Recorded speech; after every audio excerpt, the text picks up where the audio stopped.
Narito ulit tayo sa ating latest weather analysis. Ngayong gabi po ng Huwebes hanggang Sabado, unang araw ng buwan ng Pebrero. Hanggang Pebrero at least po tayo, 2024. Ito po ang ating Tagalog version. Pinaglilingkod sa inyo ng Typhoon 2000. Gusto ko pong pasalamatan ang ating mga partners. Ang Naga College Foundation, one of the premier schools here in the Bicol region. Aboitiz Power, Bank of the Philippine Islands. By the way, yung mga interested para makita ang hashtag BPI Sustainable With You program nila, ay i-click lang po ninyo ang banner sa taas. Dito po yan sa part na ito. Kapag nanonood kayo ng YouTube. Also, kapag sa Facebook naman, meron rin link doon sa mga nakasulot dyan sa taas. Papunta sa BPI. Okay? At para mapag-aaralan ninyo kung ano itong sustainable project nila. At napakaganda po ito, makakatulong sa community. So, yan po ang sa BPI. Also, ang Avenue Plaza Hotel, one of the best hotels in the Bicol region. Okay, matagal na po sila since 2007. Napakaganda po ang service ng hotel na ito. Para sa akin, one of the top-notch hotels sa buong Pilipinas. Gayon din po ang local government ng Naga City, headed by our Honorable Mayor Nelson Legacion at ang ating Honorable Congressman ng ikatlong distrito ng Camarines Sur, Congressman Gabby Bordado. Maraming salamat po sa inyong mga suporta. Now, umpisa na natin ang ating update.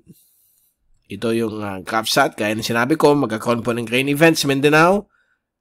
2 to 3 days na walang humpay ng mga pabugso-bugsong ulan. At medyo po nagkakaroon na po ng mga flooding sa mga iba't ibang areas po ng Davao Region.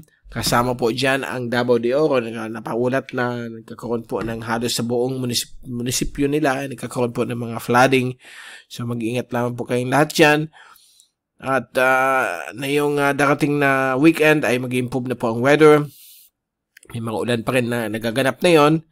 At yung hangin na nag-shift ulit sa easterlies, but yung mga remnants po ng mga kaulapan, dala ng dati yung shear line, pinalitan po ng near equatorial trough or trough of LPA, na tinatawag ng Pag-asa. Pareho lang lamang po yan. Although wala po tayong tinatawag na circular LPA na may coordinates o may center. Ito po ay more elongated. Kaya tinatawag natin dyan ay near equatorial trough. So magpapulan pa rin sa Mindanao. Yung kanyang remnants ay abot po sa Zamboanga Peninsula at sa Bangsamoro region. So please take all necessary precautions. Okay? And then manatili pong napakataas ang risk of flooding at landslides sa mga lugar na ito. At sa ating fast animation, so nakita po natin dito ang mga natitirang kaulapan ditong near equatorial trough dito po sa may area po ng Mindanao.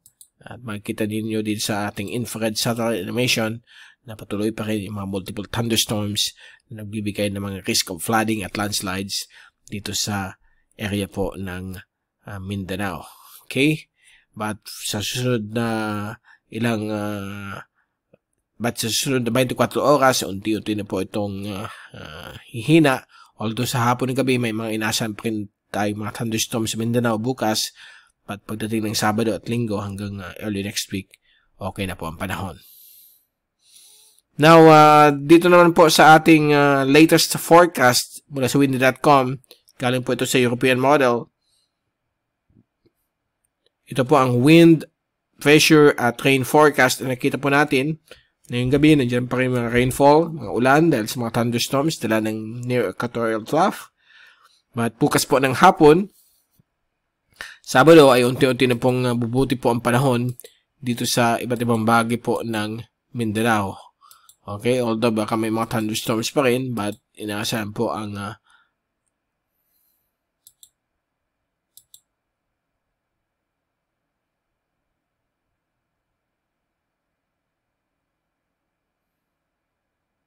insert Friday.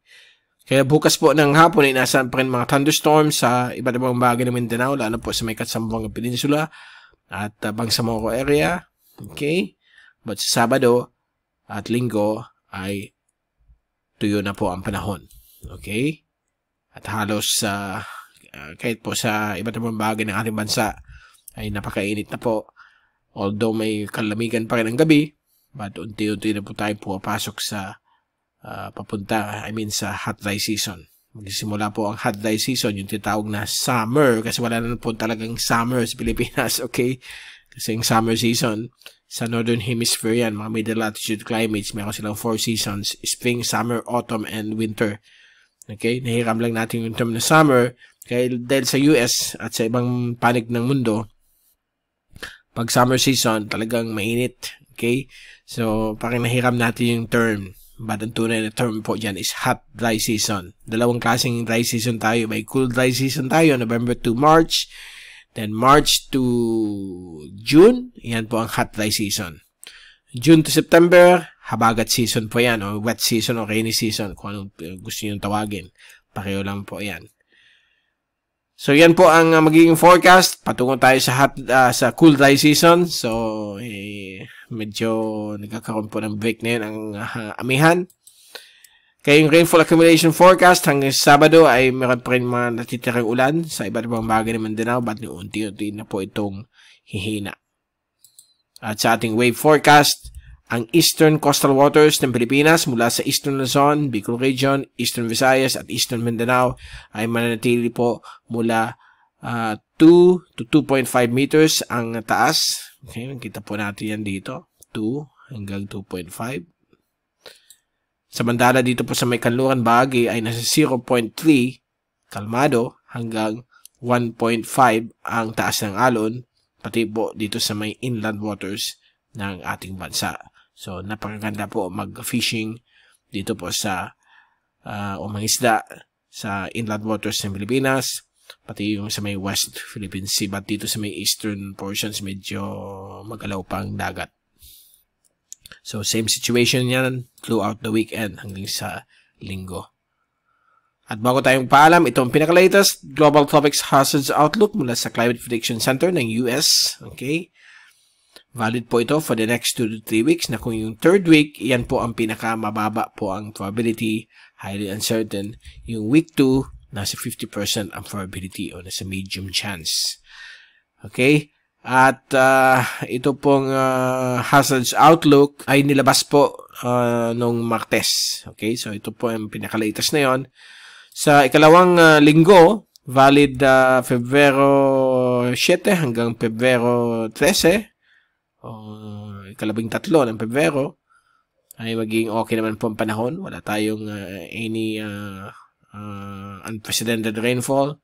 So medyo cool dry season tayo. Although dito sa may area po ng Eastern Micronesia hanggang sa may katimugan ng Hawaii ay nasa more than 65% of below average rainfall dahil po sa El Nino. At sa week 3, valid February 14 o Valentine's Day hanggang Pebrero 20, which is highly uncertain or mababa ang probability. Magkakaroon po ang ating bansa, lalo na po sa Pipes.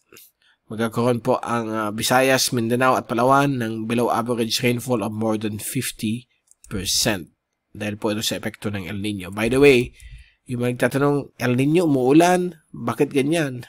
Hindi naman po dyan sinusukat sa mga day-to-day rainfall o day-to-day tinatawag nating weather conditions, okay? Ang tinitingnan po dyan, since it's a climate phenomena, okay, it's the number of months na kung saan mababa yung rainfall. So, usually, ang El Nino naglalast dyan ng 1 year. So, for the past 6 to 12 months, tinitingnan po dyan kung gaano kababa po ang ulan sa normal. At nakikita po natin, kahit sa mga weather stations natin dito sa Bicol, yung weather stations ng Typhoon 2000, nakikita po natin talagang grabe po ang binaba na ulan. Ngayon lang January alone dito sa Naga, yung rainfall last year nasa 500 plus millimeters, ngayon 100 plus millimeters. So kita mo yung sharp drop ng ulan. So yan ang dyan tinitingnan kung El Nino ka. Walang pakialam kung porket 3 araw grabe yung ulan, hindi yan ang basihan ng El Nino. Ang basihan po dyan yung 3 to 6 months na kulang yung pag-ulan.